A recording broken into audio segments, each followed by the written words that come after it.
Kailan kaya ang Year of the Frog para naman taon ng mga tsismosang palaka? Ay, naku, kapag sa'yo, Ate Beng, hindi na need maghintay ng ganun. Kasi every day, every minute, every second ka nagiging bida eh. Hindi ba napapagod yung bunganga mo kakasalita, ha? Mula umaga kung sino-sinong tao na ang kinakausap mo. Ang talas ng memorya mo kasi wala kang tigil bumanggit ng mga pangalan ng iba eh. Huy, baka naman gusto mong i-shut ang mouth mo. Beke naman. Anong pinagsasasabi mo dyan?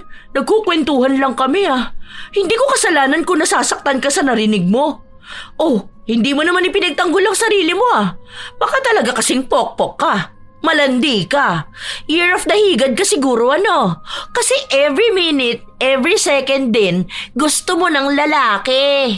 Ano naman kung gusto ko ng lalaki? Kung malandi ako, sa masarap naman talaga yun. Babae ako, malamang gusto ko talaga ng lalaki. Siguro naiinggit ka sa akin ano. Kasi ako, pwede ako manlalaki. Ikaw kasi, matanda ka na, wala nang papatol sa'yo. Kawawa ka naman. Kaya lahat na lang ng babaeng kilala mo, malandi na para sa'yo. Ikaw ang mas nakakadiri dahil sa mga paninira mo. Hindi mo alam, pati ang mga nakikinig sa'yo, pagod na rin silang pakinggan ka. Parang Armalite yung bibig mo. Sana naging rapper ka na lang para maipamalas mo sa mundo yung talento mo sa bilis mo magsalita. Sa bilis mong manira ng iba. May mga taong hindi nagiging masaya kung walang nasisira ang tao. Nagiging laman ng kalye dahil sa mga walang kwentang kwento. Ganon si Beng. Kilala sa lugar nila bilang babae na walang kapaguran ng bibig sa pananalita, na nagiging sanhi rin ng pagkasira ng ibang tao.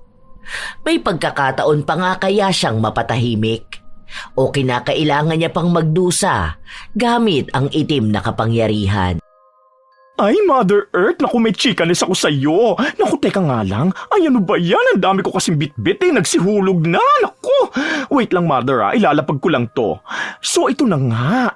Alam mo ba kanina sa salon, nagpunta dun yung anak ni Ate Lorelai. Yung nagbibenta ng banana kunyelo na madamot sa gatas. Ay, naku. Kung nakita mo lang kung paano siya sabunot, andun ang legal wife nung kinakasama niyang pulis. Sayang ang reband, Mother. Talagang kinaladkad siya. Ay oo, kabit kasi yun. Sabi ko na nga ba eh. Kasi sino ba naman papatol sa babae na yun? Ang kapal din naman ang mukha niya magparibande, ang dami niyang kuto. Kadiri yung lisa niya. Ibang klase talagang babae na yun ano? Ang tsaka na nga niya, naging kabit pa. Madalas mag-short nakita ang kuyukot at maitim na singit. Ang itim pa ng kilikili nun. Amoy putok pa. Buti nga sa kanya at nakatikim sa legal wife. Ang yabang din kasi nun eh. Lalo na yung nanay niyang mabaho ang hininga. Alam mo ba kaya hindi ako bumibili sa kanila kasi kapag nagsasalita yun, tumatalsik ang laway. Kinikilabutan talaga ako. Ang dumi ng ngipin nun tapos bulok pa. May pinagmanahan pala si ate girl na kabit. Kawawa talaga siya. Pinahiya siya sa mga tao. Pinagsigawan talaga ni legal wife kung gaano siya kakati. Ganun din naman kasi yung kapatid niya. Di ba nga, naalala mo nung may sumugod din dyan na babae? Yung sexy, tapos hinahanap yung ate niyang pokpok. Kanino ba naman kasi magmamana ang mga yan? Malamang sa nanay nila. Yang si Lorelai, nako, batik ang kabit yan ng kabataan yan. Suga pa yun sa lalaki. Kaya tingnan mo, nabulok ang ngipin ni Gaga. Mga maruruming babae. Naalala ko pa noon, nilalandi niya ng tatay mo. Naku, talagang sinugod ko siya sa bahay nila. Tapos noon, meron pa ulit na nachismis yan. Dahil yung asawa ng kumari niya, inahas niya rin.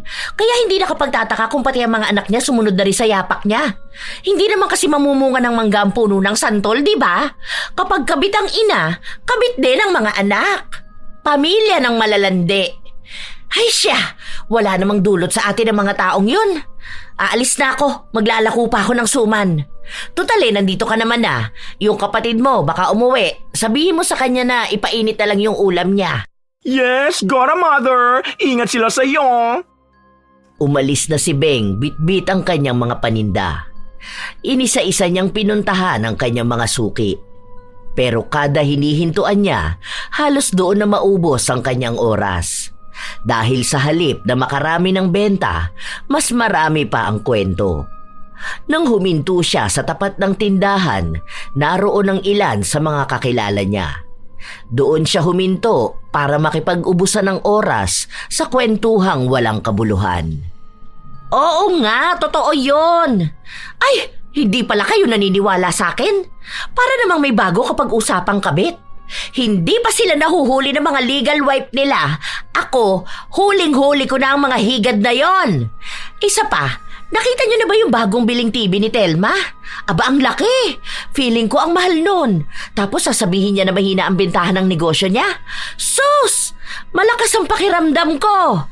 Sa akin lang ha, kasi kahit na minsan hindi talaga nagkamali ang suspecha ko. Baka may ibang negosyo yon. Alam niyo na, minsan may mga front na negosyo lang sila, pero sa totoo lang iba yung ginagawa nila. Kasi tingnan nyo, nung nakaraan sabi niya wala silang benta, tapos isang buwan lang nakabili na ng bagong TV? Galing sa kapatid? Nako, talagang pinaniwalaan nyo? Ako tong madalas na nasa labas naglalako ng paninda. Nakikita ko mga galaw nila. Madalas may nakikita ko mga dayo na pumupunta sa shop nila. Siguro, yun ang mga customer nila dun sa negosyo nilang hindi natin alam.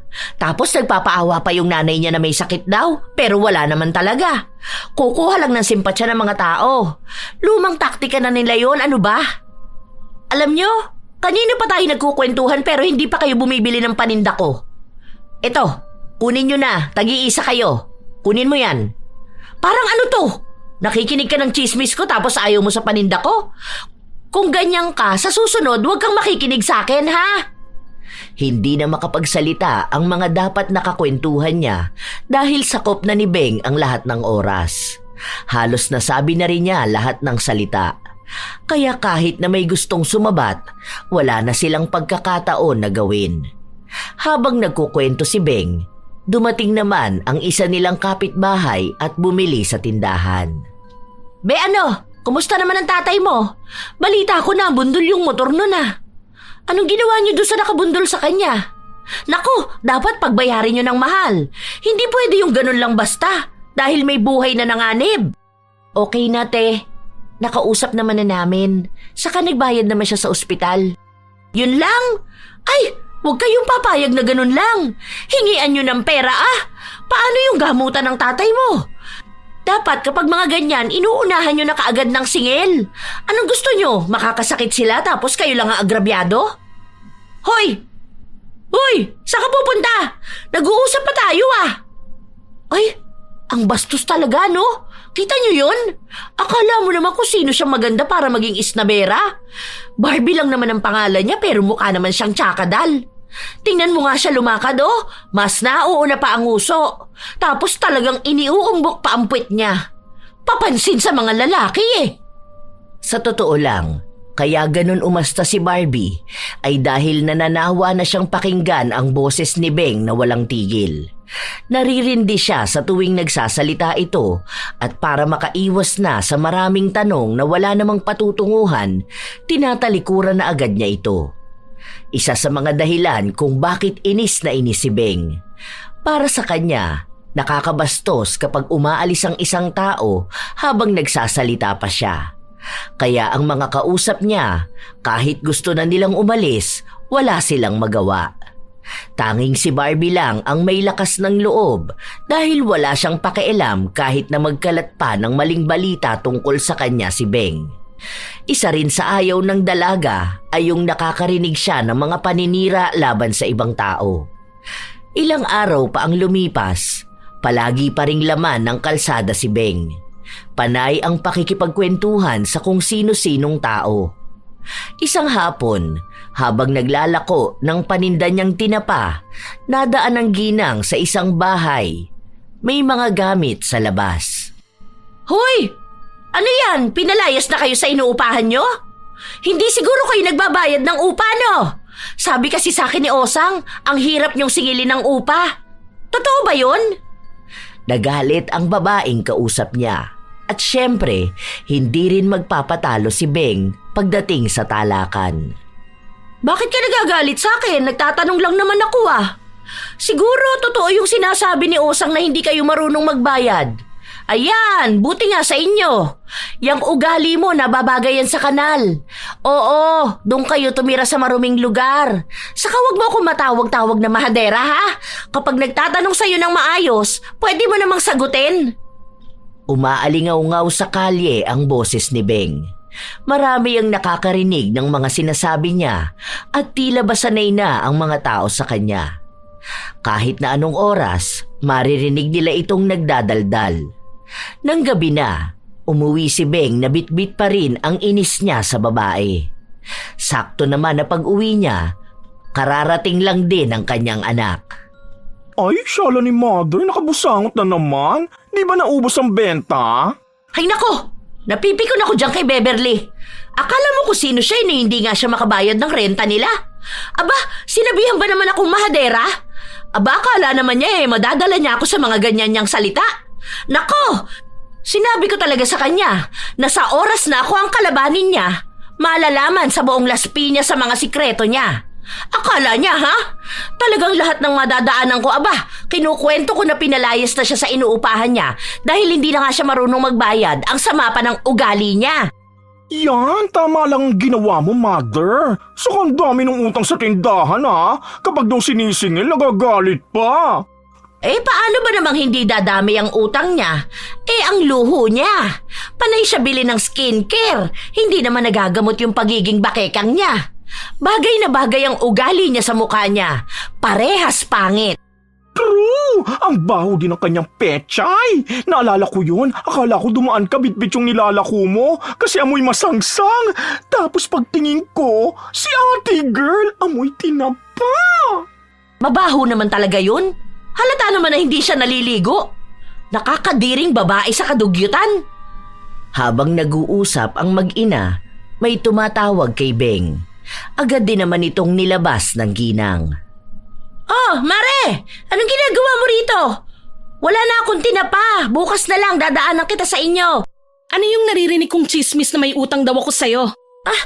May kulang ka kasing tres sa akin, di ba? Yung kahapon, nakalimutan mo na agad?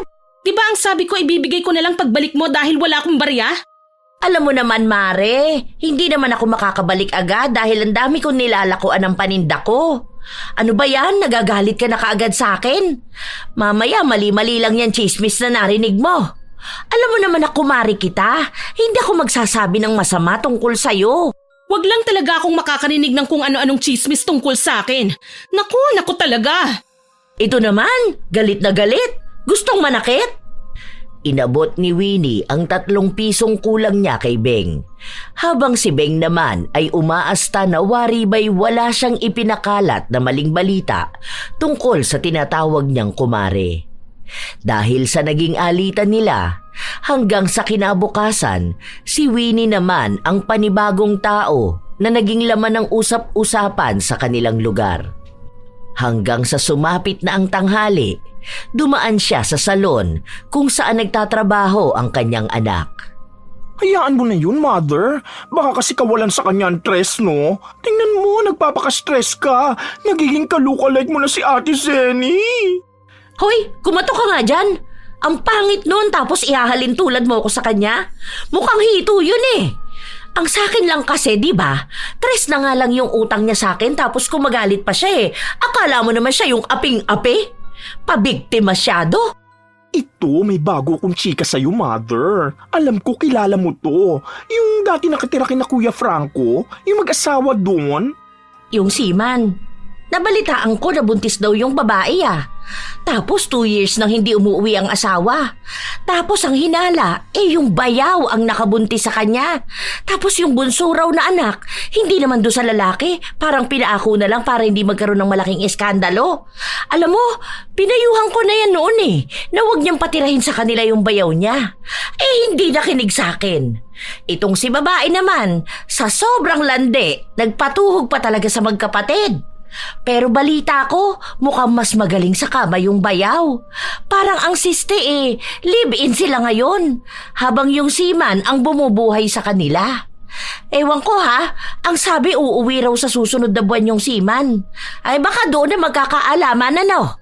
Nakakahiya naman kasi yun. Pinapakita pa nila sa ibang tao ang kababuyan nila. Ang dapat na gawin ng lalaki kapag nakauwi na siya, kunin niya yung mga bata, ilayo niya doon sa malandi niyang asawa. Ay, mamaya nga tatawagan ko yun para sabihin sa kanya.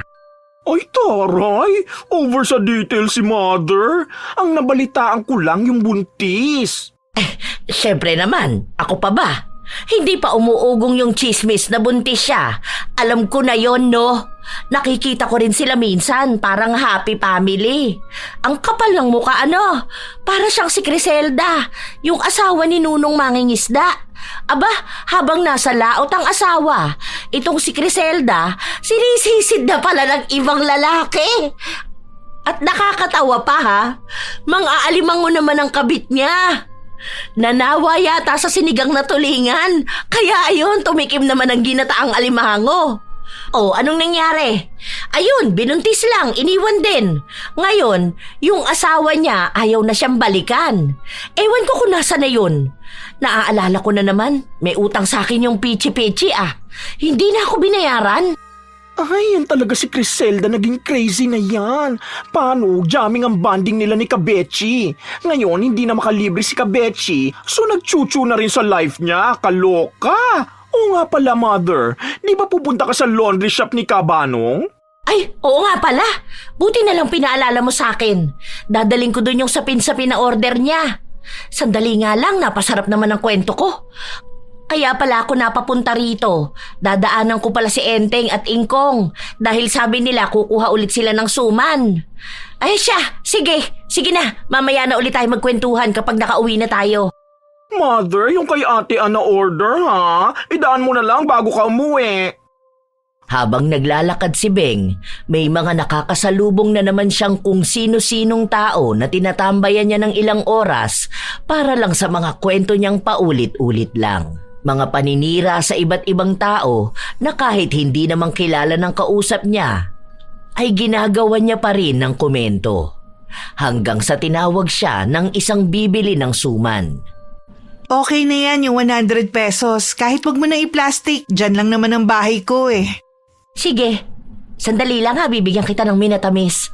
Buti na lang, sakto lang pera mo. Wala akong barya eh. Ay, alam mo ba, si Winnie? Kilala mo ba yun? Alam mo ba na sinugod niya ako nung nakaraan? Aba galit na galit siya kasi may utang siya sa aking tres. Ang kapal ng mukha niya, di ba? Isipin mo yun, siya na nga ang hindi nagbabayad, siya pang nagagalit sa akin. Kasi ako, syempre bilang isang tindera, maliit lang naman ang kita ko. Yung tres na kulang niya, syempre, malaking bagay na sa akin yun. Tapos magagalit siya. Ang sama ng ugali, ano? Palibhasa mayaman siya eh. Eh baka naman nakalimutan lang nung tao. Sana pinaalala mo na lang. Hay naku! Kung alam mo lang kung gaano kanuknukan ang kayabangan ng babae na yon. Masyado pang kuripot. Kasi isipin mo yun, tres na nga lang hindi niya pa maibigay sa akin. Feeling ko talaga peki lang yung kwento niya na malaki ang sahod ng asawa niya eh. Hindi ko naman narinig na sinabi niya yon. Hindi sa akin ha. Pero doon sa mga kapitbahay niya na nakakakwentuhan niya. Aba, hindi rin daw yun nagpapautang. Bait-baitan lang, kumbaga. Basta ako, unang kita ko pa lang talaga sa kanya, naku, hindi ko na siya gusto. Alam mo yun, may kakaiba siyang aura. Pinaplastic ko lang talaga yun kasi ayoko naman sana magkaroon ng kaaway. Kaso yung ugali niya, daig pang asong kalye na kung sino-sino na lang ang tinatahulan. Teka, sino bang Winnie? Dalawa yung Winnie na kilala ko eh. Yung isa wala na rito. Itong Winnie ba na to yung nakatira sa kalye matakla? Yung up and down ng bahay? Tapos may maliit na grocery store sa baba? Siya ba? Tumpak! Siya nga! Kilala mo yon? Yung babaeng mataba na parang walis ang buhok sa sobrang tigas. Tapos yung mata niya parang ganito oh. Nakabulagda na parang kahit yata natutulog siya eh. Hindi pumipikit. Oo, kilala ko talaga siya. Pinsang buo ko yun. Mabait si Winnie. Hindi yun nagyayabang saka hindi rin yun nangungutang, no? Sigurado ka ba na siya ang kinikwento mo? Ay we, pinsan mo pala yun? Oo nga, mabait nga siya. Sabi ko nga sa kanya, pariban siya dun sa salon ng anak ko. Pwede pa siya bigyan ng discount kasi nga, sobrang mabait siya. Teka, anong oras na ba? Ay sige ha, aalis na ako. May mga dadaanan pa kasi ako eh. Uy, joke lang yung sinabi ko kanina ha. Hindi yun si Winnie na kilala mo. Kasi mabait yung kilala nating Winnie. Hindi na nakapagbigay pa ng komento si Gwen dahil mas marami pang sinabi si Beng. Para makaalis sa usapan, nagpaalam na lang si Gwen na may gagawin siya sa kanilang bahay at hinihintay rin siya ng kanyang anak kaya hindi siya pwedeng magtagal sa labas. Pero dahilan lang yun. Sa dami naman kasi ng kwento ni Beng, wala na siyang maintindihan. Kung sino-sino na rin ang pangalan na binabanggit niya na hindi pa naman nila nakikilala. Ang natatandaan lamang ni Gwen ay ang mga sinabi tungkol kay Winnie. Nang kinagabihan, hindi pa nakakapasok ng bahay si Beng, sumugod na naman sa kanya si Winnie. Hoy Beng! At talagang hindi mo ako tinigilan? Anong hindi tinigilan? May nagawa ba akong mali sa'yo? Ano na naman tong narinig ko? Akala mo yata hindi makakarating sa akin yung mga pinagsasasabi mo sa mga tao? Pati ba naman sa pinsan ko? Hoy, wala akong sinasabi kay Gwen ah! Sinabi ko na ba na si Gwen? O kita mo? Ang isda talaga nahuhuli sa sarili nilang bibig eh. Alam mo Mars, kung may problema ka sa buhay mo, wag mo ako idamay ha. Wala akong ibang ginawa kundi ang kumayod para sa pamilya ko. Wala akong panahon dyan sa mga chismis na yan. Kung may naririnig ka sa ibang tao, baka yun ang totoong opinion nila tungkol sa'yo. Huwag ka nang magmaang-maangan dyan. Ikaw lang naman ang dakila at numero unong chismosa rito sa lugar natin. Hanggang sa kabilang bayan, kung sino-sino nang chinichismis mo. Mapanira ka talagang tao. Ay, wag kang ganyan. Aba, mag-ingat ka sa mga pambibintang mo sa akin ha? Aba, ikaw ang mag-iingat dyan sa mga paninira mo na yan. Ide-demanda kita. Baka hindi mo alam na kapatid ko si Hukom. Tignan natin kung madadala mo sa korte ang pagiging madaldal mo. Baka kapag nando na tayo, bigla kang mapipe dahil wala kang baon na panlaban sa sarili mo. Hintayin mo lang ang demanda ko sa'yo. Ayaw mong tumigil ha? Sige, magkakasubukan talaga tayo. Hindi na nakapagsalita pa si Beng dahil umatras ang dila niya nang marinig niya ang salitang demandahan. Alam niyang may kakayahan si Winnie na gawin yun. Dahil sa nangyari, naging aligaga na rin siya dahil iniisip niya na maaaring sa mga susunod na araw baka bigla na lang siyang dakpin ng mga pulis at ikulong. Isang araw, habang nagsasalansan siya ng mga paninda niyang ilalako, may sunod-sunod na katok siyang narinig mula sa pinto. Ay, Diyos ko po! Ay, baka yan na yung pulis na dadakip sa akin. Teka nga, kaya ko kaya umakyat ng bubong para magtago? Paano kaya ako sa ilalim ng lamesa? Ay, hindi. Ay, bahala na nga. Kapag dadakpin na nila ako, kunwari aatakihin na lang ako sa puso. Dahan-dahan pa kung maglakad si Beng papunta sa pinto. Hindi pa rin tumitigil ang pagkatok. Pero nang buksan niya ito, si Venus lang pala. Ano ba, Mother? Ang tagal mong buksan ha? Malapit na ako mapaanak. Napatakbo si Venus sa banyo. Doon lang nakahinga ng maayos si Beng. Nang makalabas na sa banyo ang anak, sakalang ulit siya bumalik sa inaasikaso niyang paninda. Bakit ba kasi tagal mo mag-open ng door kanina, Mother? Natakot ako eh. Akala ko may mga pulis na. Ay, over naman sa pulis? Bakit? Anong atraso? Paano si Winnie? Aba, ang sabi ba naman sa akin ide-demanda raw ako? Hindi ko naman kasalanan kung kumalat yung sinabi ko na hindi siya nagbayad ng kulang niyang tres. Ipinanakot ba naman sa akin si alias Hukom? Yung sikat na abogado rito sa atin? Naku, Mother, mag-iingat ka nga talaga. Wala tayong kaching para ilabas ka sa kulungan. Ay, doon ka nalang magbenta ng kakanin, ano? Or may mga magiging bago kang frenny. Tarantado ka talaga, no? Kinakabahan na nga ako, dadagdagan mo pa. Total, nandito ka naman na. Nakikita mo yung plastic? Hindi si Winnie, ha? Ayun mismo, yung nasa gilid ng lababo. Pumunta ka kinaan, ibigay mo yan. Babalik ako sa labanong laundry shop. Sige na, aalis na ako. Copy, Mother. Ingat ka, baka bigla kang dakpin ng mga pulis. Che! Tumigil ka dyan! Muli na namang naglakad-lakad si Beng. Mas maraming taong nasasalubong, mas maraming taong nasisiraan. Halo-halo na ang mga kwento niya. Mali-mali na rin kahit ang mga pangalan na binabanggit niya. Nang bumili sa kanya ang isa niyang sinisiraan, ito naman ang nagmistulang kakampi niya. Alam mo ba, Jolay, may naririnig akong chismis nila tungkol sa'yo. Totoo ba yun na ikaw daw ang dahilan kaya naghiwalay si Clarissa at yung apam niya? Sumagot ang dalaga na hindi siya at wala siyang kinalaman sa kung anumang dahilan. Magkaibigan daw sila dati ni Clarissa, pero ilang taon na silang hindi nag-uusap. Kaya hindi niya rin nakilala ang nobyo nito. Ay, totoo ba? Ibig sabihin, sinisiraan ka lang ni Clarissa. Paano ba naman kasi? Siya ata ang nagloko, ano? Ang lakas ng loob niyang gawin yun eh. Kaya lang naman siya pinatulan ng apam dahil pinaako niya yung anak niya. Na ang totoo namang ama yung nakilala niya sa club. Alam ko na alam mo yun dahil magkaibigan nga kayo dati, di ba? Naririnig ko lang naman yun, ano ka ba? Huwag ka mag-alala kapag sinabi mo sa akin ang totoo, hindi naman to makakalabas sa iba. Sino ba naman pagsasabihan ko? Hindi naman ako nakikipag-usap kung kani-kanino. Nagpaalam na lang ang babae na papasok na siya sa loob ng bahay dahil ang gusto lang naman niya ay bumili ng pagkain. Matapos nun, pumunta sa isang tindahan si Beng dahil may mga tao ring bumibili sa kanya ng merienda at mga tao na magiging kasapi niyang manira ng iba. Si Jolay nga bumili sa akin kanina. Tumaba siya, no? Pansin ko lang, iba yung hulma ng balakang niya. Siguro, buntis yun. Pero ang sabi niya wala siyang asawa. Ano yun? Nabuntis siya na hindi man lang nagpapakasal? Abay, malandi talaga, no? Siguro, totoo talaga na kaya hindi na sila magkaibigan ni Clarissa kasi inahas niya nga yung apam. Naiinggit ako sa kaibigan kasi nga gumaganda na ang buhay. Dinadala ba naman siya para gumala sa ibang bansa?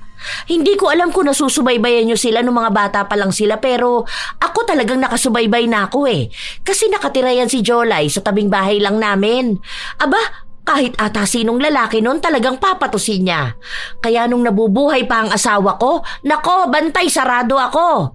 May kapitbahay ka ba namang malandi di ba?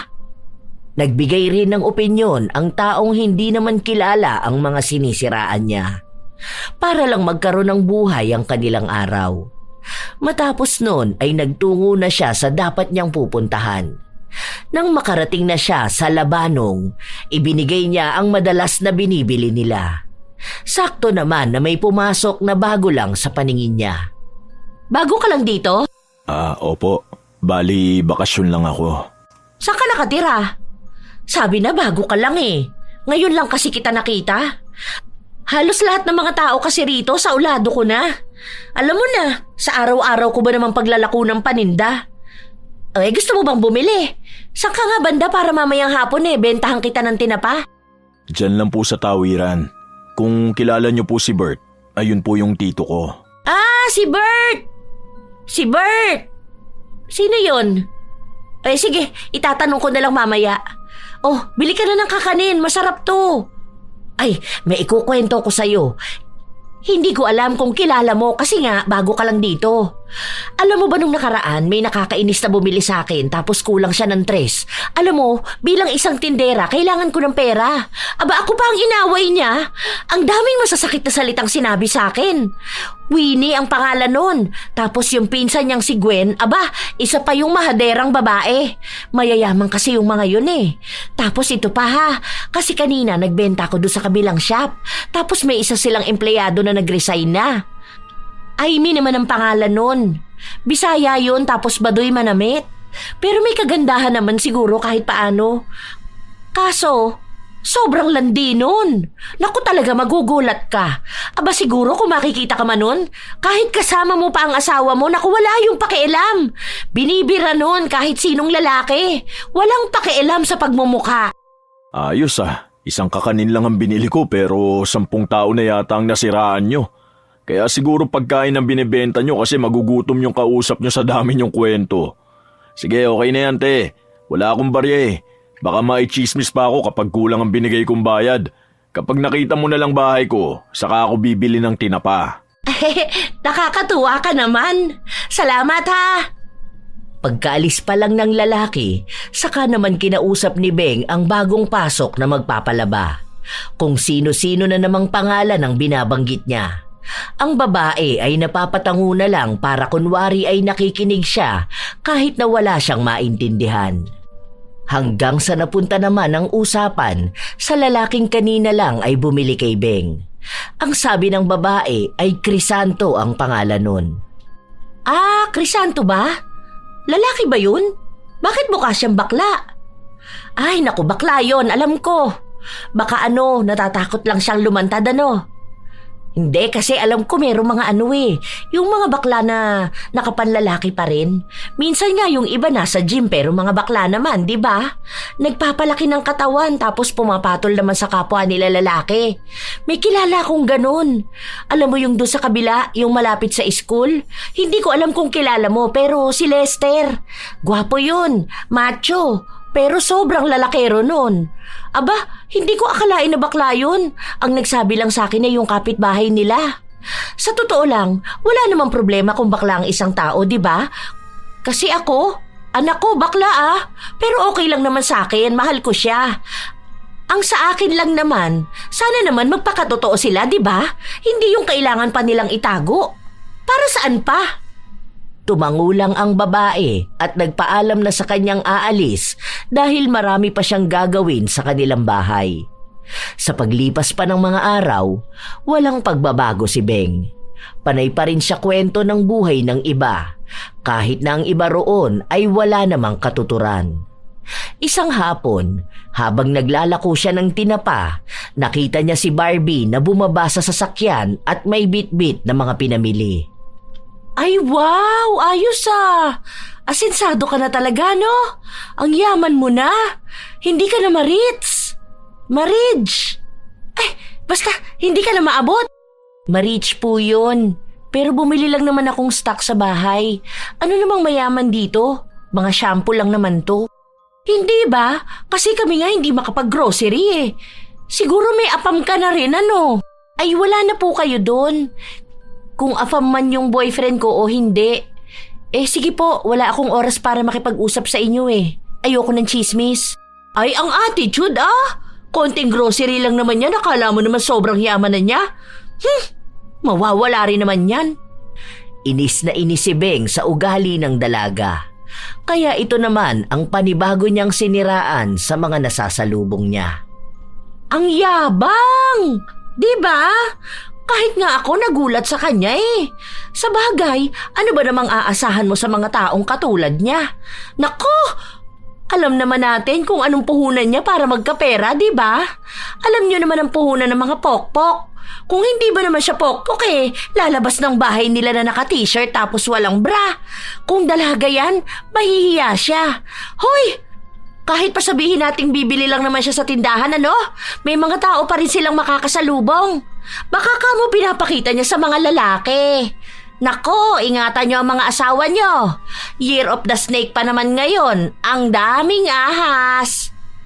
Ang hindi alam ni Beng, nasa likuran niya lang si Barbie at balak sanang bumili ng tinda niya dahil gusto ng mga kapatid niyang kumain ng tinapa. Kailan kaya ang Year of the Frog para naman taon ng mga chismosang palaka? Ay, naku, kapag sa'yo, Ate Beng, hindi na need maghintay ng ganun. Kasi every day, every minute, every second ka nagiging bida Hindi ba napapagod yung bunganga mo kakasalita, ha? Mula umaga kung sino-sinong tao na ang kinakausap mo. Ang talas ng memorya mo kasi wala kang tigil bumanggit ng mga pangalan ng iba Huy, baka naman gusto mong i-shut ang mouth mo. Beke naman. Anong pinagsasasabi mo dyan? Nagkukwentuhan lang kami Hindi ko kasalanan kung nasasaktan ka sa narinig mo. Hindi mo naman ipinagtanggol ang sarili mo Baka talaga kasing pokpok ka. Malandi ka. Year of the higad ka siguro Kasi every minute, every second din, gusto mo ng lalaki. Ano naman kung gusto ko ng lalaki? Kung malandi ako, sa masarap naman talaga yun. Babae ako, malamang gusto ko talaga ng lalaki. Siguro naiinggit ka sa akin ano. Kasi ako, pwede ako manlalaki. Ikaw kasi, matanda ka na, wala nang papatol sa'yo. Kawawa ka naman. Kaya lahat na lang ng babaeng kilala mo, malandi na para sa'yo. Ikaw ang mas nakakadiri dahil sa mga paninira mo. Hindi mo alam, pati yung mga nakikinig sa'yo, pagod na rin silang pakinggan ka. Parang Armalite yung bibig mo. Sana naging rapper ka na lang para maipamalas mo sa mundo yung talento mo sa bilis mo magsalita. Sa bilis mong manira ng iba. Ang kapal ng mukha mo! Akala mo naman may pinagkaiba ka sa akin kung makapagsalita ka? Napakagaspang ng ugali mo! Wala ka rin naman maipagyayabang sa amin Ano bang meron ka? Anong meron ako na wala ka? Halata naman, di ba? Utak. Aba talagang sumagot ka pa? Anong gusto mo iparating, ha? Na wala akong utak, ganun ba? Hoy! Para sabihin ko sa'yo, nung nag-aaral ako, matalino ako. Hindi ko na yung kailangan pa ipagyabang. Yan lang ang kaya mo ipagmalaki sa akin? Sus! Kung matalino ka, hindi ka sana naging babaeng pakarat, di ba? Iisipin mo yung delikadesa mo kaysa sa pera. Ay, ewan ko na lang. Ay, oo nga pala. Ngayon ko lang naalala. Kaya pala kayo iniwan ng nanay mo dahil sumama sa iba't ibang lalaki, ano? Malamang, ganun din pala talaga ang gagawin mo. Ang idolo mo, malandi. Kaya malandi ka rin. Oh, baka sabihin mo na naman sa akin nagkakalat na naman ako ng mali-maling balita. Huwag mo nang ikaila. Kasi ikaw mismo, alam mo sa sarili mo na malandi ang nanay mo. Muntikan pa nga magpatayan dyan sa bahay niyo Paano? Sa kalandian ng nanay mo. Nagpakangkang siya sa kabit niya. Dyan mismo sa bahay niyo. Alam na yun ng tao dito sa atin. Kaya huwag ka na mag-alala. Hindi na rin kami magtataka kung isang araw magiging ganun ka rin, ha? Tanggap na namin yun. Ang dami mong satsat. Dapat talaga sa'yo dinedemande. Anong demanda naman, ha? Yung isa nga nakapatid daw si Hukom. Hindi nga ako mademande kasi natatakot na baka sila ang makulong. Mauungkat mo naman lahat ng mga kalokohan nila. Oh, malamang kapag ganun ang nangyari sa'yo, kayo lang ang mapapahiya, di ba? Kaya huwag niyo na akong matakot-takot sa ganyan. Kasi ako, nagsasabi lang naman ako ng totoo. Wala na akong pakialam kung magagalit kayo sa katotohanan. Galit na galit si Barbie. Halos gusto na niyang manakit, pero hindi niya pwedeng gawin dahil matanda pa rin naman ang kanyang kaharap. Para matigilan si Beng, pinabarangay niya na ito. Pero hanggang doon naman ay hindi pa rin siya natitigil sa panayang daldal. Hindi nagpapatalo sa salita. Sige, dahil sinayang mo ang oras ko rito sa barangay, bayaran mo yung paninda ko. Alam mo na nagtitinda ako para sa pamilya ko tapos ikaw tong eksena na akala mo naman aping-api ka? Kahit na hindi ako magsalita, malalaman pa rin ng mga tao yung baho mo. Ayoko na sana magsalita pero alam natin na naging kabit ka rin ng isa sa mga tao rito, di ba? Ano, yun ba ang ginagamit mong panangga? Ha? Para ikaw ang kakampihan? Para kapag napahiya mo na ako, bembang ka sa kanya mamaya? Ha? Sos! Alam mo, dapat sa'yo pinapatahimik. Hindi mo man lang hinahayaan ng ibang tao na makapagsalita. Nakakarindi ang boses mo. Nakakainit ng ulo. Kung makapagsalita ka naman, akala mo malinis ka rin. Hoy, wag na tayo maglokohan pa rito ha. Pati naman mga kapitbahay natin naiinis na sa'yo Halos gusto ko na nga nilang taguan dahil kapag nagkwento ka, gusto mo nakatutok lang sila sa'yo. Sinasayang mo ang mga oras nila. Muling umapila si Beng pero inawat na sila. Kailangan nilang mag-usap ng maayos dahil hindi matatapos ang gabi nila nang hindi sila nagkakaayos. Dahil ayaw humingi ng tawad ni Beng, si Barbie na lang ang gumawa nun. Anong oras na rin kasi at iniisip niya na kahit buong araw pa sila magkasama ni Beng, hindi naman ito tatanggap ng pagkakamali. Hahaba lang ang diskusyonan nila, maririndi lang siya sa paulit-ulit na sasabihin ng ginang. Ilang araw pa ang lumipas, hindi pa rin naaalis ang inis ni Beng. Kaya para makaganti siya, kung kani-kanino na naman niya siniraan si Barbie. Isang gabi, habang nasa loob sila ng bahay ng kanyang anak, muli na naman nilang napag-usapan ang tungkol kay Barbie. Pet peeve ko talaga yung si Barbie. Ang yabang ni bakla. Tsaka naman, maputi lang naman yun. Ay, oo. Halata namang dinadala niya lang sa puti. Ay, sa tuwing naaalala ko talaga siya, lagi ako nang gagalaiti. Akalain mong ipinabarangay ako dahil lang sa nagsasabi ako ng totoo? Ano, bawal na ba ngayon magsalita laban sa kanya? Dahil lang sa kabit din siya ng isa sa mga matataas sa barangay? Nako, kahit na lumuhod pa siya sa harapan ko para manghingi ng tawad, hindi ko siya mapapatawad.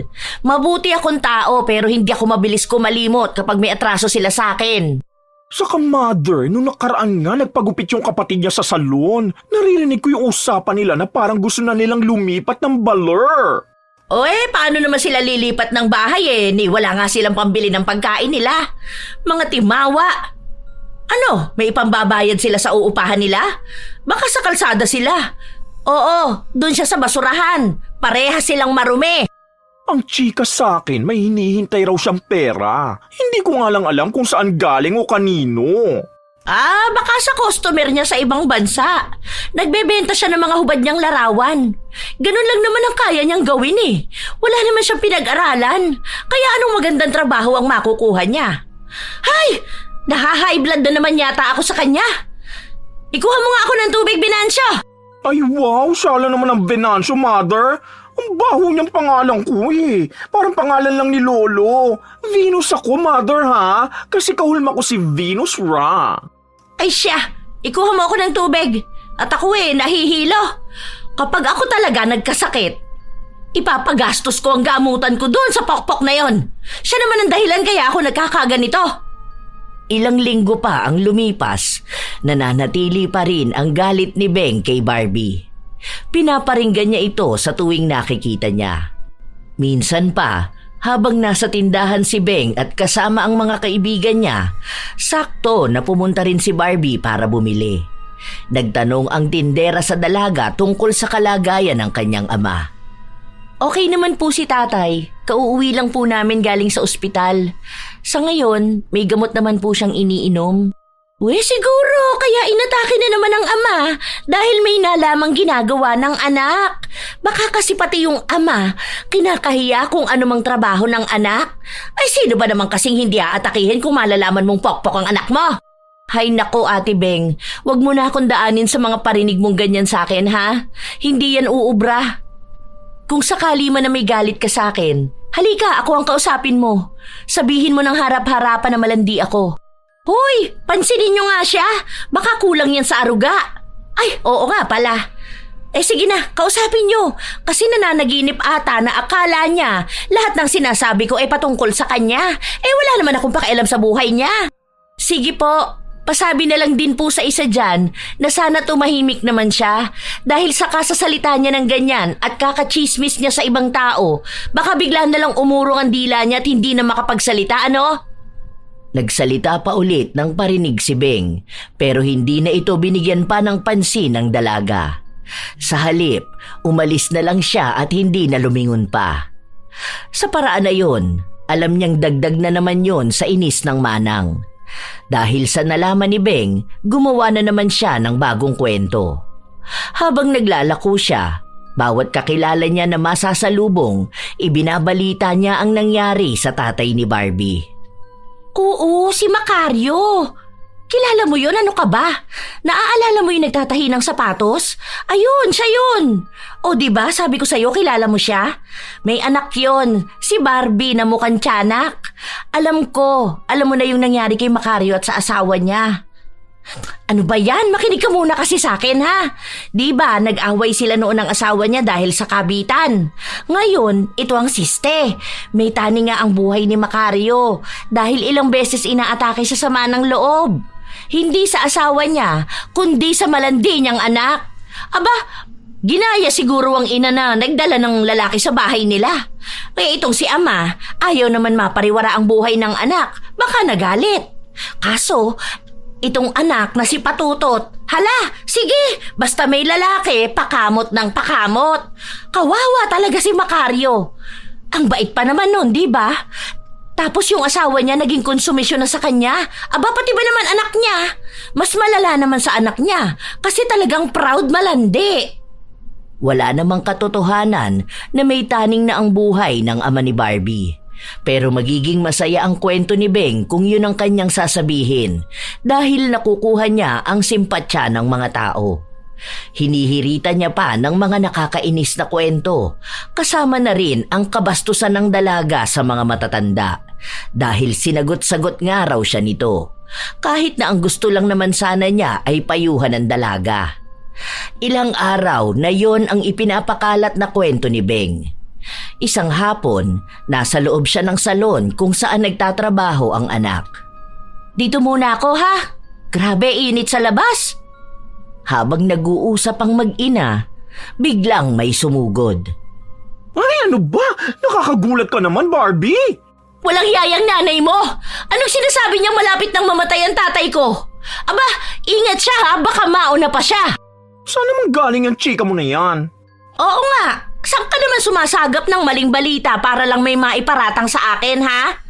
Ayusin mo yung issue mo sa sarili mo, Barbie. Ibang klase ka talaga, no? Iba yung atake ng kakapalan mong hinayupa ka. Kapag sinusugod ka, bigla ka nagmamaang-maangan. Tapos magkukunwari ka na ikaw itong inaapi? Hindi na ako mag-aaksaya pa ng oras para lang awayin ka dahil alam ko naman na hindi ka magpapatalo. Pero ingat ka na lang ha. Baka sa susunod niyan, hindi ka na talaga makapagsalita. Ikaw rin." Hoy, pinagbabantaan mo ba ang nanay ko? "Depende sa kung paano nyo iniintindi." Umalis na rin si Barbie. Pero ramdam pa rin ng mag-ina ang tensyong dinala nito. Maging ang ibang tao sa salon ay napahinto. "Ay, wala yun. Ano kasi yung babae na yun may tama sa utak eh. Kaya nga nakakatakot siya kasi baka biglang manakit. Tapos hindi mo naman pwedeng patulan kasi nga baliw. Huwag kayong magpapapaniwala sa babae na yun. Siguro ano na lang, kain na lang kayo ng biko. Bili na kayo." Sa mga araw na lumipas, hindi pinapahalata ni Beng na may takot siyang nararamdaman dahil baka isang araw bigla na lang siyang bumulagta. Ang pananakot na iniisip niya ay baka ipapatay siya. Sinabi niya rin ang problema niyang yon sa kanyang anak. Huwag kang mag-alala, Ma. Kapag may nangyaring masama sa'yo, alam na natin kung sinong gagawa nun. Sa kapag pinapatay ka niya, makukulong din siya dahil siyang nagbanta sa buhay mo. Ang dami nakarinig sa salon ha. Sapat na yun para ebidensya. May CCTV rin naman. Ano yun? Ako lang ang mamamatay? Tapos siya nasa kulungan? Tapos ilang taon pwede na rin siyang makalaya? Aba, hindi makatarungan yun. Kaya dapat may death penalty ulit eh. Para sana matakot gumawa ng krimen ng mga katulad ni Barney. Barbie! Don't worry, Mother. Hindi ka niyan magagalaw. Ano lang yon? Pasiklab lang para kunwari nakakatakot siya. Sige na, ilako mo na yan tinapa. Baka masayang lang yan. Sleep muna ako, Mother. At nahihilo na ako sa antok eh. Kahit na ano pang sabihin ni Venus sa kanyang ina, hindi naman ganun kadaling mawawala ang takot kay Beng. Pero kahit natakot siya, nagagawa niya pa ring magpakalat ng mga maling balita. Hindi sapat ang mga salita ni Barbie para lang matigil siya sa paninira niya sa ibang tao. Ay, totoo naman talaga. Basta kayo ang magiging testigo kapag pinatay ako, ha? Iisang tao lang ang may sagad na galit sa akin at si Barbie yon. Kasi ako, kaibigan ko kayong lahat. Alam niyo naman yun. Kaya nga tayo lang ang magkakakampi. Ewan ko ba kay Barbie? Kasi sobra na yung galit niya sa akin. Kapag pokpok pa naman, maraming kaibigan na adik, di ba? Yun ang kinakatakot ko. Lalo na at laman ako ng kalsada. Malamang pwede nila akong basta na lang saksakin dyan. Tapos nanakawan na nila ako, papatayin pa ako. Kayang-kaya yung ipagawa ni Barbie kasi wala namang konsensya yung babae na yon. Lahat na yata ng nakakasalubong ni Beng, iisa lang ang sinasabi niya. Kahit sa mismong adik na makikita niya sa kalye, sinasabi niyang kapag inutusan sila ni Barbie, wag naman nilang sundin dahil tao rin naman siya at may pamilya. Ilang buwan na ang nakalipas, wala namang nangyayaring masama sa kanya, kaya ang iniisip na lang niya, nagtatapang-tapangan lang si Barbie. Told you, Mother, hindi niya gagawin yun kasi takot din siya. Kapag nakulong siya, sinong bubuhay sa pamilya niya? Aba, madeds talaga ang father niya. Sa akin pa yata siya dapat matakot eh. Mas marami naman akong kakilala at kakampi kaysa sa kanya. Ano na palang nangyari doon sa tatay niyang malapit ng mamatay? Ewan ko dun. Maldita na yung si Barbie eh. Di naman namamansin. Hindi ko alam sa buhay niya. Baka kasi may ginawa na naman siyang nakakahiya. Hayaan mo, malalaman ko rin naman yun dahil marami ako mata sa paligid at... nakagat ko pa ang dila ko. Number nga. 2. A. B. Uy, B. Naalala ka ni Barbie. Baka iniisip na niya kung paano ako matatalo at maiinis. Sorry siya. Pero ang sakit Hindi naman siguro mamamaga ito. Mas lalo pang sumakit ang dila ni Beng matapos niyang mapaso sa kinakain niya. Kinabukasan, wala namang mali sa dila niya pero hindi siya masyadong makapagsalita. Ano nangyari sa akin? Ha? Hindi ko maintindihan, Mother. Hindi mo maghaya ng maayos. Maangas? Ha? Ano bang kinakain mo? Kahit na anong pilit ni Beng na sabihin sa anak ang nangyayari sa kanya, hindi sila magkaintindihan.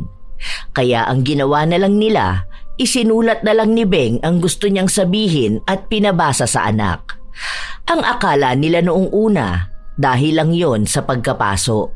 Pero hindi nagtagal, mas lumalala pa ang nangyari. Hindi na talaga maintindihan ng kahit na sino si Beng. Doon na lang siya nagpasya na magpatingin sa doktor.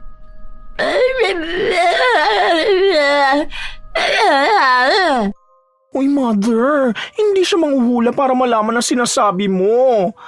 Basta po, Dok, ang nangyari, nakagat niya ang dila niya, din napaso. Tapos parang hirap na siya magsalita. Hanggang sa ganyan na po.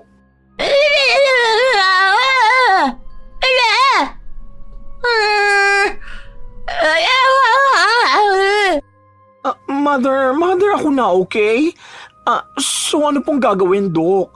Gagaling pa po ba si Mother ko? Kawawa naman eh. Hindi pa naman po yan nabubuhay ng walang chika. Walang eksaktong sinabi ang doktor sa kalagayan ni Beng. Nagbigay ng alternatibong gamot kung sakali man nasasakit ang dila. Pero may mga obserbasyon munang kakailanganin. Pero malaking halaga ang dapat nilang ilabas at doon sila mahihirapan. Hindi naman sila mayaman, kaya paano sila makakakuha ng sapat na halaga? Wala rin naman silang mga kamag-anak na may kakayahang tumulong sa kanila. Habang nasa bahay ang mag-ina, panay ang salita ni Beng kahit na hindi naman siya naiintindihan. Mother, stop na muna, okay? Isulat mo yung sasabihin mo sa akin kasi hindi ko maiintindihan kapag ganyan ka magsalita. Ano ako manghuhula?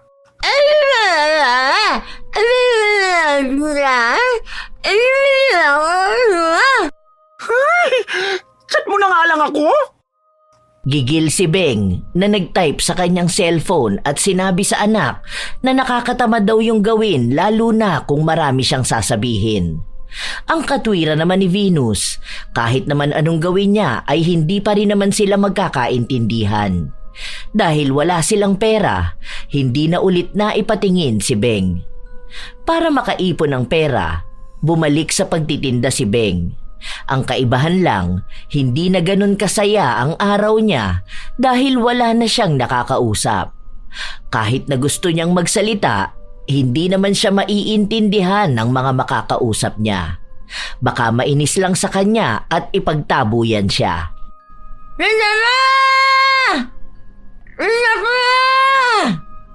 Ganon ang palaging ginagawa ni Beng. Humihina na rin ang benta niya dahil wala nang gaanong nakakarinig sa kanya. Naging misteryo sa lahat ang pagkapipi niya. Dahil ang madaldal na si Beng ay hindi na makapagsalita. Naging tampulan na rin siya ng tuksuhan ng mga tao. Sa tuwing madadaan siya, ginagawa kung paano siya magsalita. Kahit na magalit siya, wala naman siyang ibang magawa. Malaki ang naging epekto sa kanya ng kakaiba niyang sakit. Hindi rin alam kung babalik pa ba siya sa dati. Hanggang sa isang hapon, pauwi na siya sa bahay nila, bumili si Barbie ng tinda niyang tinapa. Oh, nakapagtataka namang hindi ka nagsasalita. Ano nangyari sa'yo? Bakit mo naman ako tinitingnan ng masama? Bumibili lang naman ako at nagtatanong. Siyempre kilala kita na kapag bibili ako, ang dami mong sasabihin sa akin. Tapos ngayon kahit isang salita wala akong marinig.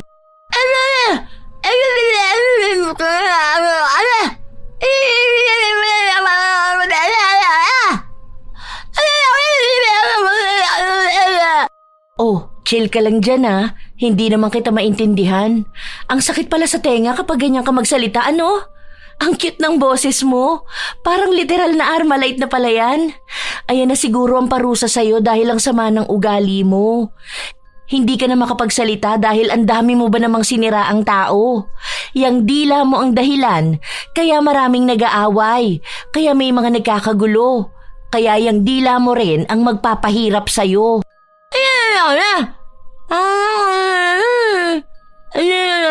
Shhh! Kahit magdadaldal ka pa dyan, hindi talaga kita maiintindihan, ha? O sige na, aalis na ako. Okay na yan, at least nakikita kong nananahimik ka na. Ay, hindi pa pala tahimik. Madaldal ka pa rin kahit hindi ka makapagsalita. Ay, sabi!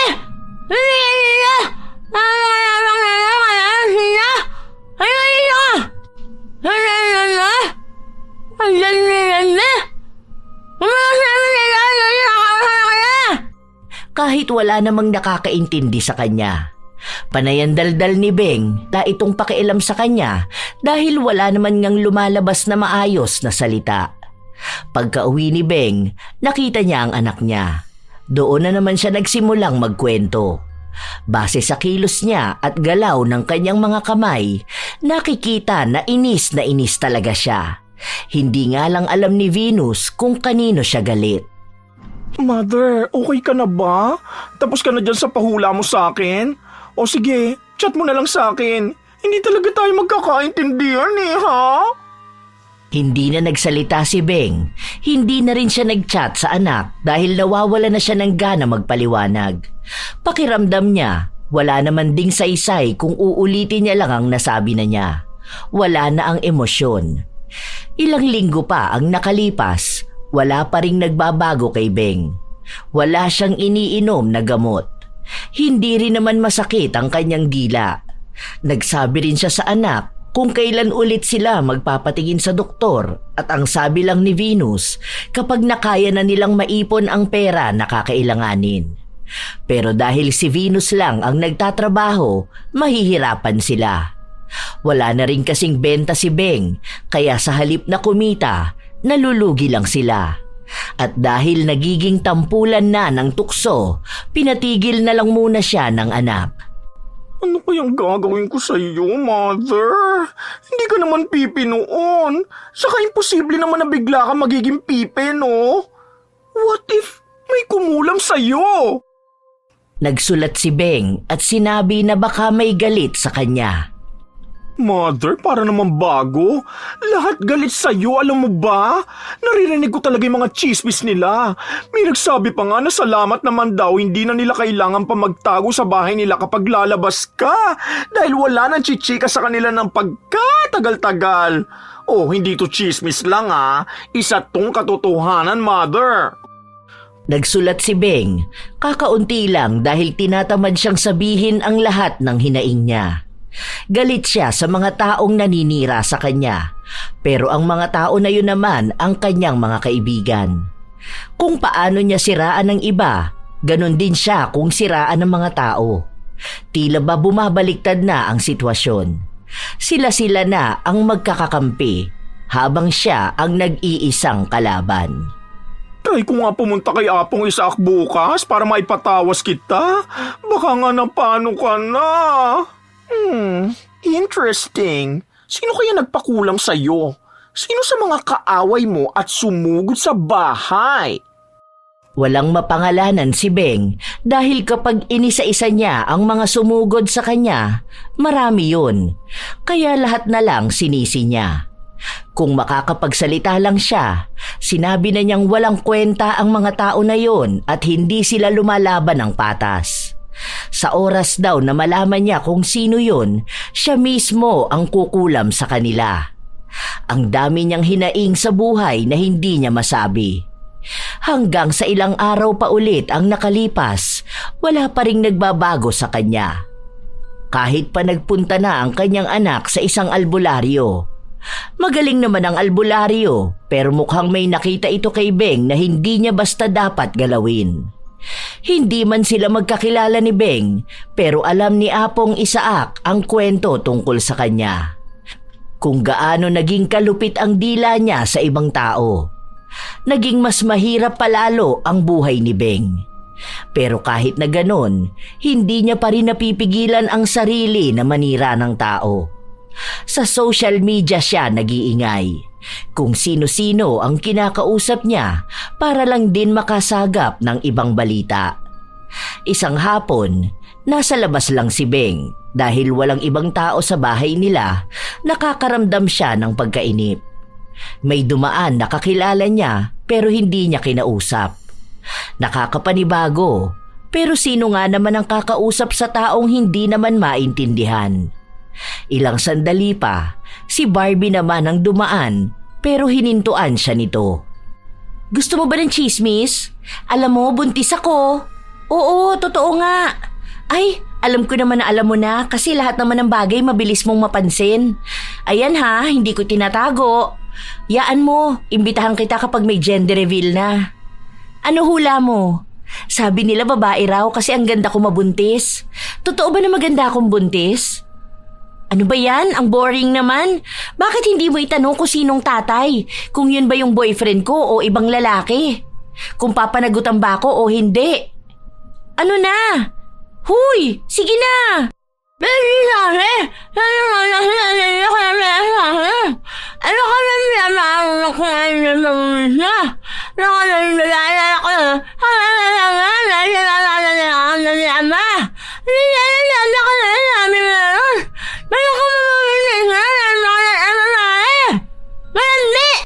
Uy, medyo naiintindihan na kita.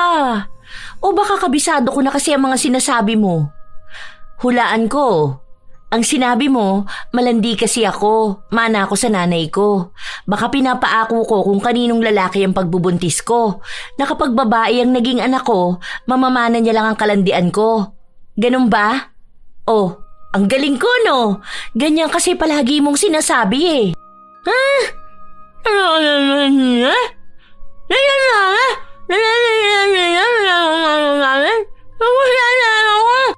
Ano naman yung sinabi mo? Tarantado ako? O kapag gumaling ka, gagantihan mo ko? Alam mo, sa totoo lang Ate Beng, yan ang hirap sa'yo eh. Hanggang ngayon ba hindi mo pa rin gets kung bakit ganyan ka, ha? Kasi nga, dahil sa masasama mong kwento.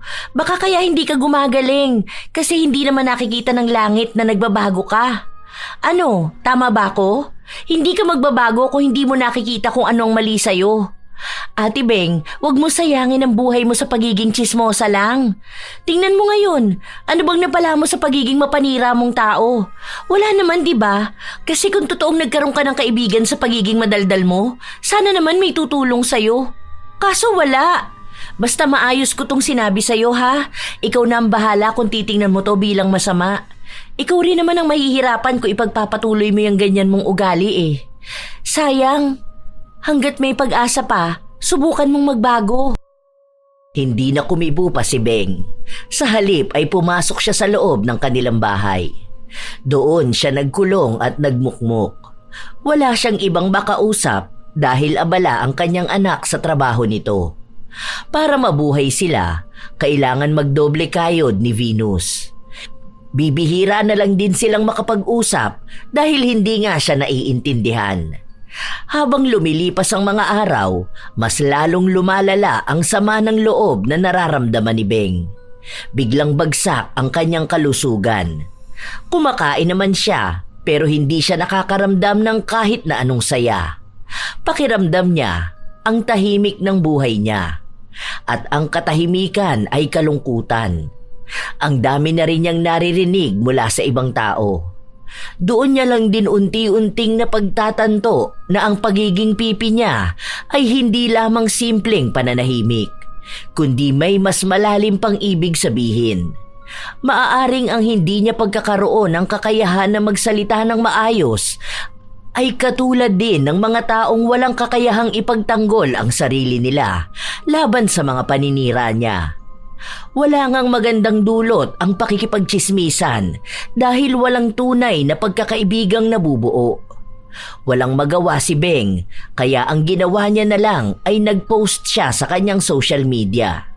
Sinabi niya roon na kung may isang bagay siyang pinagsisisihan sa kanyang buhay, marahil ay dahil sa pagiging madaldal at dalahira niya.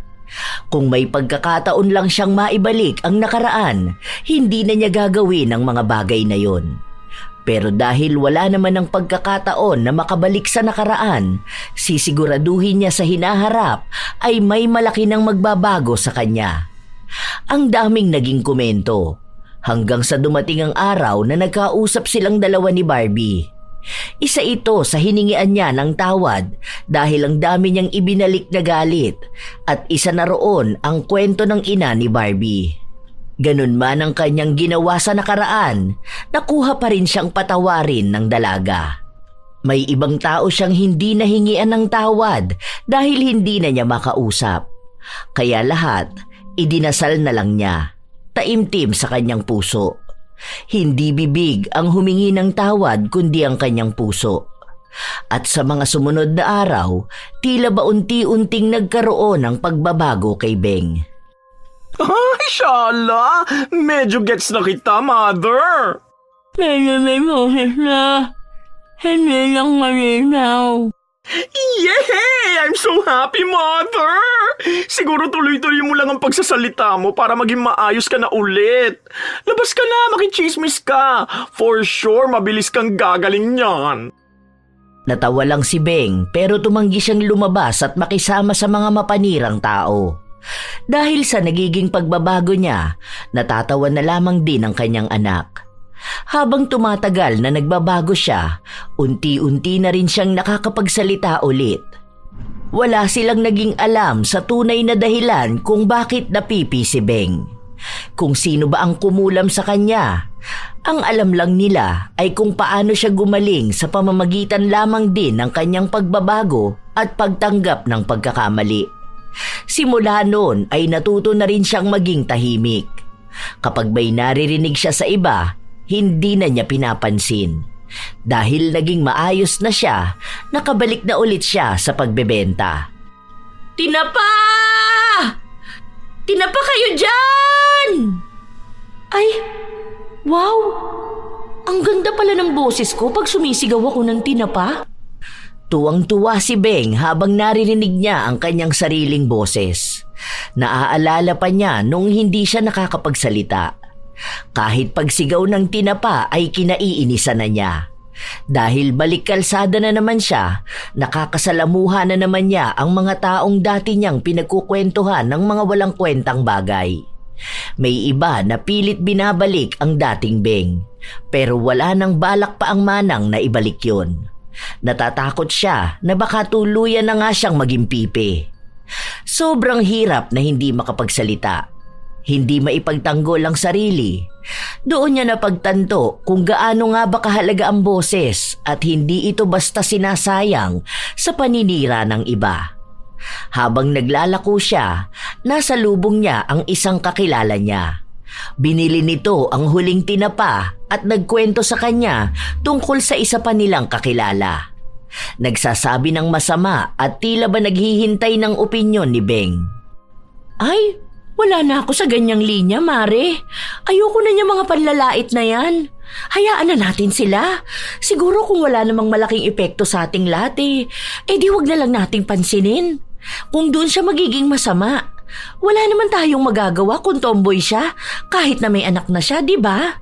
Paano kung yun naman na talaga siya noon? Kaso lang dahil gusto ng magulang niya magkaroon siya ng anak, nag-asawa siya ng lalaki. Ngayon na malaya na siya, gusto na niya magpakatotoo. Saka, tigilan mo na yung ganyan mo, ha? Bahala ka. Kapag yung dila mo, nalunok mo, ewan ko kung hindi ka magsisi. Naninibago ang kanyang kausap dahil kung ang dating Beng ang nakausap niya, panigurado na ang dami pa nitong sasabihin. May mga pangalan pang madadawit hanggang sa ibang tao na ang kanilang pag-uusapan at lalaitin. Dahil sa naging pagbabago ni Beng, hindi na rin siya kinakausap ng mga dati niyang katsismisan. Iba na ang sinasamahan nila. Mga taong kapwa nila hindi kayang mabuhay nang walang sinisira ang tao. Minsan, sinasabi ni Beng, hindi naman masama ang makialam o magkaroon ng alam sa buhay ng iba, lalo na kung may maitutulong ito para kilalanin ang isang tao. Ang mali ay ang bigyan ng opinyon ng isang sitwasyon nang hindi nilalawakan ang isipan kung bakit ganon ang nangyari. May mga isyu marahil na may karampatang atensyon at opinyon pero hindi lahat ng bagay kailangan yon. Isang hapon, hindi na paubos ang tinapa na nilalako ni Beng kaya umuwi na siya. Doon niya muling nakasalubong si Barbie. Kanina pa ako naghihintay sa'yo, ate. Meron pa ba? Meron pa. Buti na lang may naabutan ka pa. Kaya siguro hindi naubos. Ang lakas mo manalangin. Bigla kasing nag-crave ang buntis.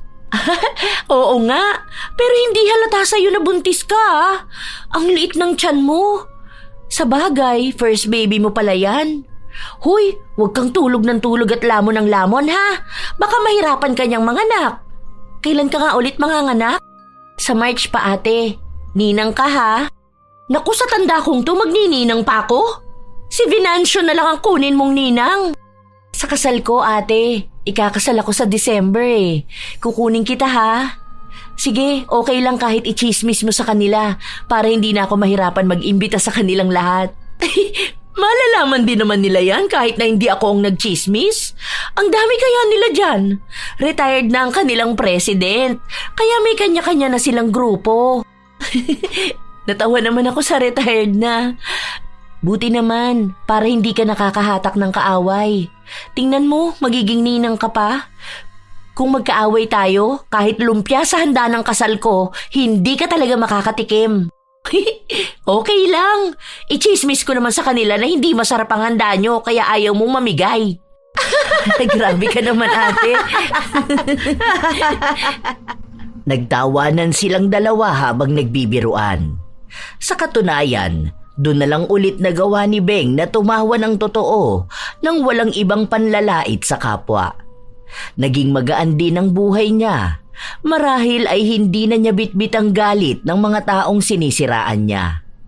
Marami ang nakapansin ng kanyang pagbabago.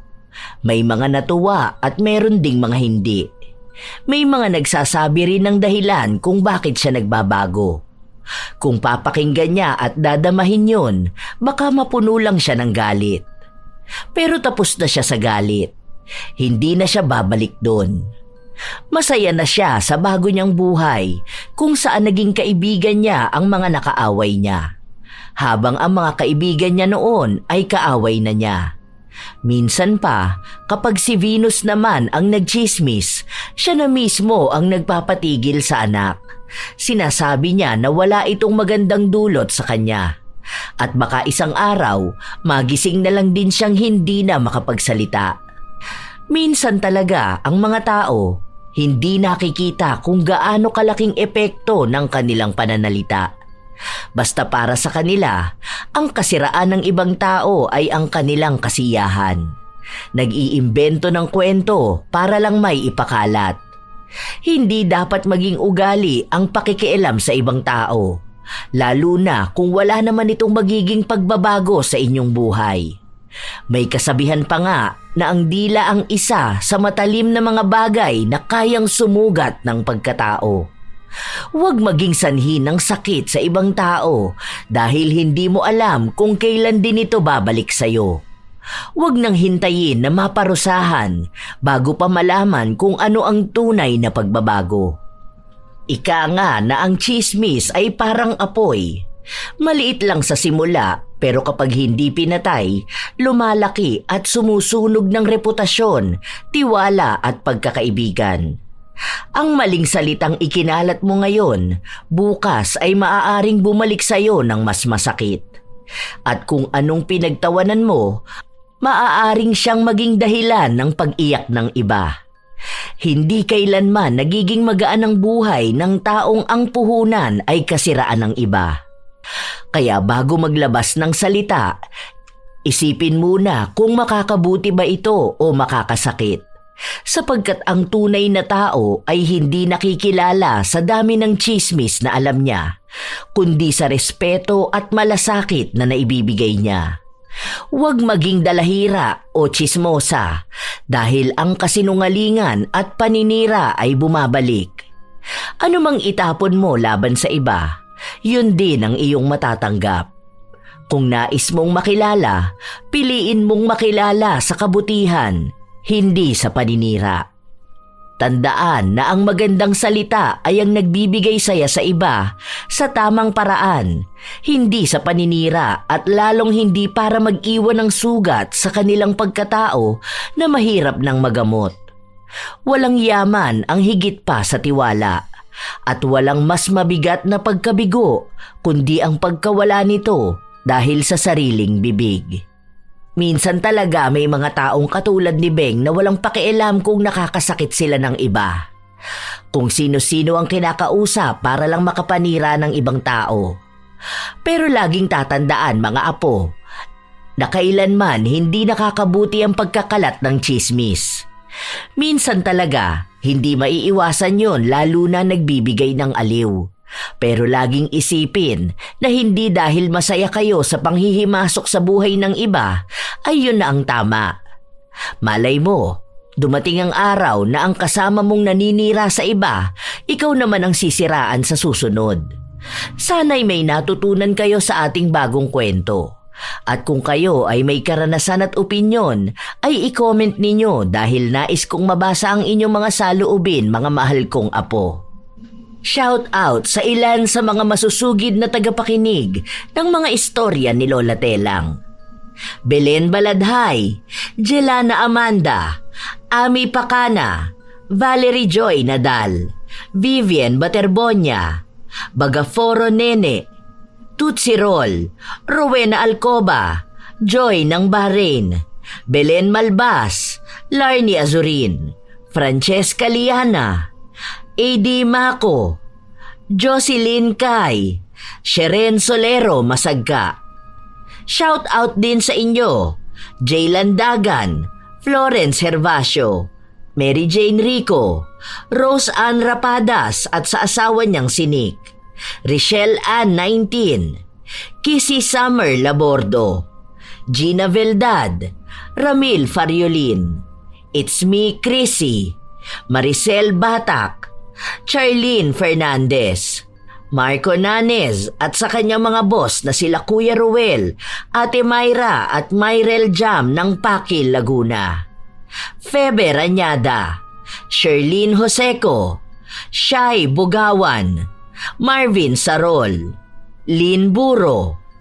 Salamat sa palaging pakikinig nyo, Maria Elena Tavera, Gracia Balitaan, Assorted Love Hurts KSA, Lynn Caones, Cheryl Ann Espiritu, Danilo Candido Jr., Nel Sabakatan, Jen Alikaykay, Gami Nil Francisco at sa kanyang asawa na si Dada Nil Francisco, Christine Ramos, Joanna Ibanez, pati na rin kina Lea Lumentigar, May Ann Infante at Jessa Mozo ng Punta Santa Ana, Liza Rosario, Conchita, Lea Gawaran at sa Gawaran at Reyes family, Evangeline Adeser, Evelyn Graho, Cora Villa, Lourdes Imon, Julie, Baby Co Montez, Jaylan Mom at sa admin ng MRF,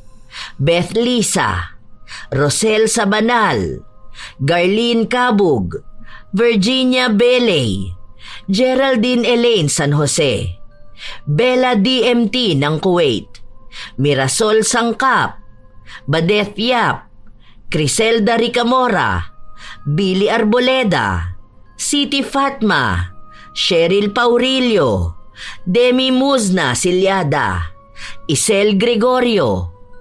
Shout out sa inyo mga apo ko, Sydney Crosswind, Supladang Pasaway, Lovely Rose Roa at Princess Rain Roa Alawami, Kimpoy Feliciano, Hazel Fiesta, Marida Lightworker, Gia Gigi, Francisco Neng, Jeremy Saranillo Francisco, Matt Sarol, Mel Santarita, Esteli Reyes at sa Reyes family ng Marikina City, AJ Chua ng Subic Zambales, Vicky Yabut, Roy Lacandalo, Josefina Fuelias, Mike James Tapak, Will Maleses, Leonisa Cobo, Lurian Vitalicio, Jenny Suzuki, Raquel Hasegawa and to her husband Mitsuru, Maria Lee Nakagawa, Lynn Hasegawa, Elise Padilla, Lydia Lopez, Gemstone Claro, Lance MBB, Rosalina Bugayong, Ami Yong, Ami Bag, Angelina Ignacio, sa buong team manok ng Amsik Angeles City, Pampanga, Ray Galedo at sa Galedo family ng Kabuyaw, Laguna, Roslyn Mangilin, Cherry May Libiran, Robert Crimen, Razon Yao, Mil Rose Demate, Angel Cancelier, Jaime Constantino, Jennifer Makasinag, Alma Naong, Rachel Whitney at Pureza Tagiwalo. Nais kong magpasalamat kina Miss Gwen, Miss Winnie at Dakilang Crisanto dahil pinaunlakan nila tayo na ibahagi ang kanilang mga boses sa kwento ng lola para sa araw na ito.